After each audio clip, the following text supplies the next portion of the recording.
9 kebiasaan yang membuat Anda tetap miskin. Setiap hari, Anda sebenarnya sedang memilih, apakah di masa depan akan menjadi orang yang kaya atau tetap miskin. Dan pilihan itu sangat bergantung pada kebiasaan keuangan Anda. Saya ingin membagikan 9 kebiasaan buruk yang seringkali membuat seseorang sulit berkembang secara finansial. Beberapa saya pelajari sendiri saat bangkit dari kondisi bangkrut di usia 24 hingga menjadi jutawan di usia 27. Beberapa lainnya saya lihat langsung pada orang-orang di sekitar saya yang terus terjebak dalam pola kegagalan keuangan. Kebiasaan pertama, mendengarkan nasihat dari orang yang salah. Jangan pernah mengambil nasihat dari seseorang yang belum mencapai apa yang Anda inginkan. Sama seperti Anda tidak akan mengikuti program diet dari pelatih kebugaran yang kelebihan berat badan, Anda pun tidak seharusnya mendengarkan saran keuangan dari orang yang belum mapan secara finansial. Siapa yang layak Anda dengarkan? 3 jenis orang, mentor, mereka yang telah sukses di bidang yang Anda tuju. Mereka bisa menjadi penunjuk arah dalam pengambilan keputusan besar. Pelatih atau coach, ahli yang benar-benar paham dalam bidangnya. Jika Anda ingin mencapai olimpiade finansial, tanyakan, siapa pelatih Anda? Rekan seperjalanan, teman yang 1 atau 2 langkah lebih maju dari Anda. Mereka tahu apa yang sedang bekerja di pasar hari ini. Semua orang di luar 3 kategori itu, dengarkan dengan sopan, tapi jangan terlalu diambil hati. Kebiasaan kedua, mengabaikan kondisi keuangan sendiri. Saya pernah dimarahi mentor karena saya tak tahu kondisi keuangan bisnis saya saat itu. Jika Anda ingin jadi pengusaha sukses, Anda harus tahu angka Anda sendiri. Apa yang Anda awasi akan berkembang. Jika Anda menutup mata, keuangan Anda bisa berantakan tanpa Anda sadari. Bagaimana caranya? Lihat akun bank Anda setiap hari. Saya menyebut ini aturan 24 jam. Gunakan aplikasi keuangan pribadi agar pengeluaran Anda tercatat otomatis. Buat rencana ke depan, jangan hanya berpikir soal hari ini. Pasang notifikasi transaksi dan saldo minimum agar Anda langsung tahu jika ada kejanggalan. Kebiasaan ketiga, terobsesi ingin cepat kaya. Saya pernah kehilangan $100.000 karena berinvestasi pada properti di luar negeri tanpa riset matang. Ternyata rumah-rumah murah itu adalah aset bermasalah yang ingin dibuang bank. Saya tergiur karena FOMO, takut ketinggalan. Tapi pelajaran penting saya dapat. Kekayaan sejati dibangun dalam jangka panjang. Caranya, bangun keahlian yang dibutuhkan pasar, fokus pada pemecahan masalah nyata yang mau dibayar oleh pelanggan sungguhan. Belajar berbisnis, tidak perlu rumit. Jual keahlian Anda kepada orang asing, terima uangnya. Itulah awal mula bisnis. Kebiasaan keempat, terus menukar waktu untuk uang. Saya dulu dibayar $30 per jam sebagai programmer. Keluarga bangga, tapi saya tahu, jika saya hanya dibayar saat bekerja, saya tak akan pernah benar-benar bebas secara finansial. Ada 3 tingkat dalam menukar waktu. Karyawan, menukar waktu langsung untuk uang.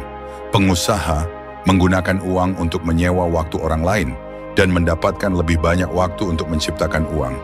Pendiri kerajaan menggunakan uang untuk menghasilkan uang lewat investasi atau membangun sistem. Kebiasaan kelima, menghamburkan uang demi gengsi. Jangan membeli barang mewah hanya untuk terlihat keren di mata orang lain. Saya baru mulai membeli barang mewah setelah 2 dekade membangun bisnis dan berinvestasi. Pelajarannya, banggalah hidup di bawah kemampuan Anda. Belajarlah memiliki uang tanpa harus menghabiskannya. Tolak permainan status sosial jika itu tidak sejalan dengan tujuan hidup Anda. Kebiasaan keenam, belanja impulsif.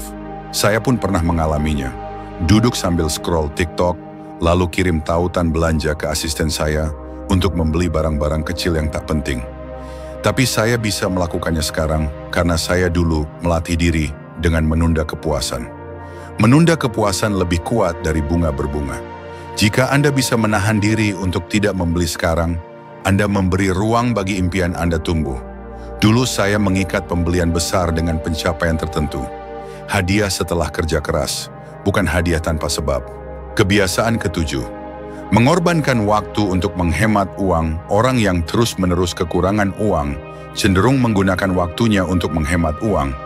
Sementara orang kaya justru mengeluarkan uang untuk menghemat waktu. Kita semua memiliki jumlah waktu yang sama setiap hari.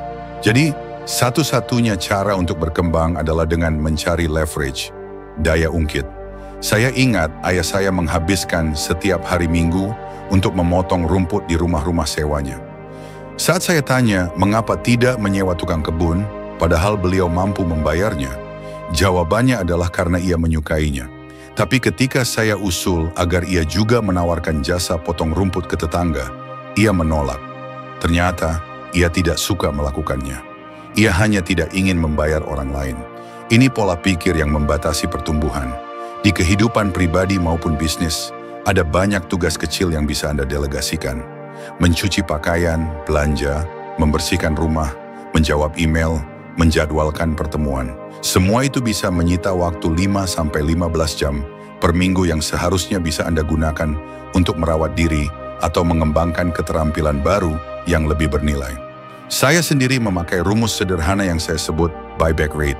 Ambil pendapatan tahunan Anda dan bagi dengan 2.000 jumlah jam kerja dalam setahun. Misalnya, jika Anda menghasilkan 300 juta rupiah per tahun, maka Anda menghasilkan 150.000 rupiah per jam. Untuk membeli kembali waktu Anda secara efisien, Anda sebaiknya membayar seseorang maksimal 1/4 dari itu, yakni 37.500 rupiah per jam. Jika Anda bisa mendapatkan kembali 1 jam dengan membayar kurang dari itu, Anda sedang berinvestasi pada diri sendiri. Kebiasaan ke-8, hanya bermain bertahan, defensif. Anda tidak bisa menjadi kaya hanya dengan berhemat. Memasak di rumah dan menghindari kopi mahal bukanlah strategi utama untuk membangun kekayaan. Fokus utama Anda harus pada meningkatkan penghasilan, bukan hanya mengurangi pengeluaran. Contohnya, YouTuber terkenal Mr.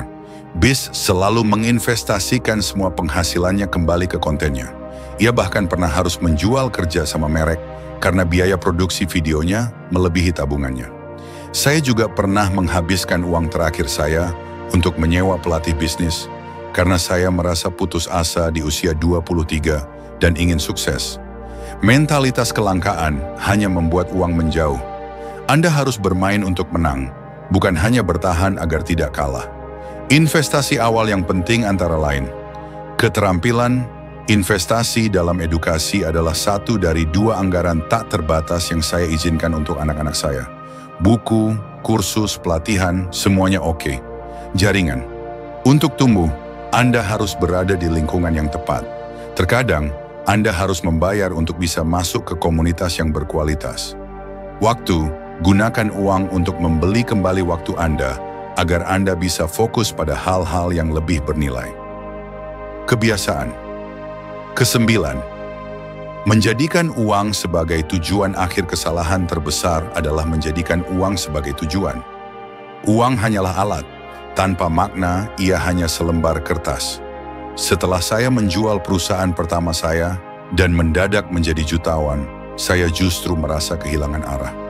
Semua kerja keras saya selama 1 dekade tiba-tiba terasa sia-sia. Dari pengalaman itu, saya belajar bahwa kebahagiaan sejati datang dari tujuan hidup, bukan dari jumlah uang. Berikut cara agar uang memiliki makna. Jangan hanya fokus pada angka. Pikirkan, berapa banyak orang yang bisa Anda bantu dengan uang itu? Temukan tujuan Anda. Biasanya tujuan terbesar Anda tersembunyi di balik luka terdalam yang pernah Anda alami. Apa yang bisa Anda ajarkan dari pengalaman itu? Gunakan uang untuk memberi kembali. Uang yang ditautkan dengan makna akan membuat Anda merasa penuh, bukan kosong. Kita hidup di era penuh peluang.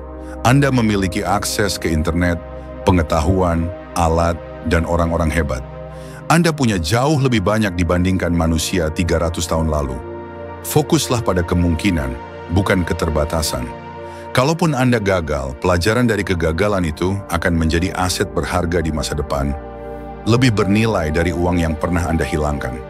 Setiap kemunduran bisa menjadi pelindung dari kerugian yang lebih besar nanti.